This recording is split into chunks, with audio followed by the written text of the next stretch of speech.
come here and address something that I believe is hurting our community, and it's a growing concern for myself, as well as many of the residents. What I'm going to say is going to be respectful while critical of Councilman Cannon. And I'd appreciate if you would allow me to say what I need to say here without interruption, because I believe that it's very important, and some of you may not be aware of what's been going on. Is that fair? Yeah. I'm not sure how many of you are active on social media, or if you have seen what's been going on in the last couple of days, weeks, or from what I'm told, even the last several years. So I do want to bring this to all of your attention. Mr. Cannon has been openly and viciously attacking numerous residents on social media with wild and unsubstantiated claims, most of which I believe that he knows to be false and defamatory. And I've experienced this personally in the past week.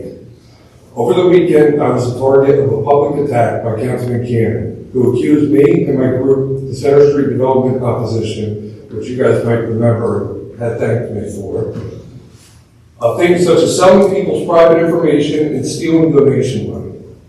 These are serious accusations that are not true, and I believe that Mr. Cannon believes that knows that they are not true. And I'm honestly not even sure what his motivation was, but it seems to have been some sort of attempt for some reason to discredit me.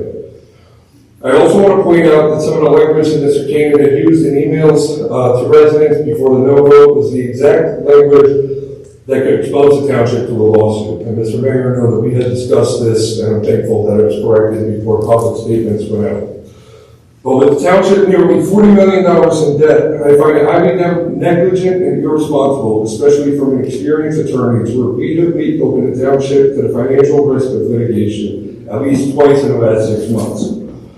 Aside from the legal risks, there's a bigger issue here: the attacks themselves. This is a vile and unacceptable behavior that has no place in our community. We should be lifting people up, not tearing them down. Nobody here, none of us, are perfect. And we're all facing our own challenges, and we need to set a better example for our community and for our children. I believe that most of you have run for office as a public service to the community. We all know that it doesn't pay very well. I think that you wanted to make this town better for all of its residents, but allowing this kind of behavior to continue where people are intimidated into silence does not represent those aspirations. It shuts out voices that could be making a difference. I remember a time when we could all disagree about policies and decisions respectfully, where we argued based on the substance of our ideas, not by intimidating and demeaning those who we disagreed with into submission. And I would like to get back to that, and I think that most of you would agree. But I'm not just here to talk about myself. I'm here on behalf of the dozens of residents who have privately reached out to me and are too scared to come forward themselves. I've heard from several residents who have been attacked verbally, accused of crimes, had their phone numbers and addresses posted on social media, their employers have been contacted, and so on.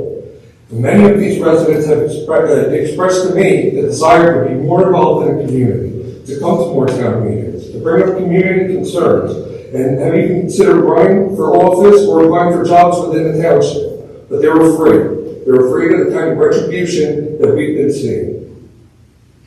There are a lot of great people in this town with a lot of great ideas, and I genuinely think that most of you would want to hear from them.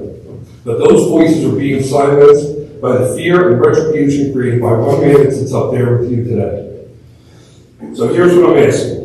Let's commit to doing better, setting a higher standard for how we treat each other, how we communicate with one another, and how we represent the town. Mr. Cannon, I believe that you owe an apology. Not to me, but to those who feel that they've been silenced because they're afraid, and if you're not willing to change, then maybe it's time that you consider stepping down so that we can bring back a spirit of respect and cooperation to Aberdeen. Thank you.